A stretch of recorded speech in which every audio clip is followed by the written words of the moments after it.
who has been in phenomenal form for Middlesbrough, playing at centre half, which I think intrigues the Newcastle staff. Playing at centre half, playing at left back. I think you've got someone there who Eddie Howe loves. Newcastle, it was when we were talking previously. It was always a matter of injuries. That was the only issue with Matt Targett. He's a brilliant squad man. I think his personal preference would be to stay on Teesside, and help us to promotion. But I think at the end of the day, Newcastle do have the option on this, and it's one we need to keep an eye on. I think, as a Middlesbrough fan, I don't want to lose him. I think he's been absolutely outstanding. But I think it's a bit of a no-brainer for Newcastle to take him back personally.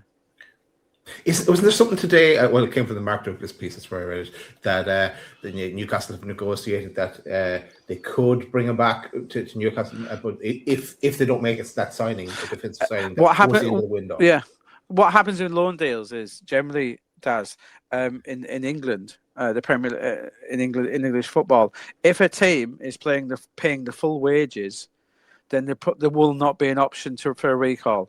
Because Middlesbrough are not paying his full wages, that means Newcastle keep an option open. It's part of the deal, If we're still paying, I think Newcastle probably still paying more than half his wages, and then they keep an option to recall him.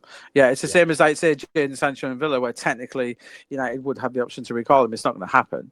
But when someone's paying, if you're paying the full wages of a loan, you will not be able to recall him. But when a team isn't paying the full wages, there's a recall. Yeah.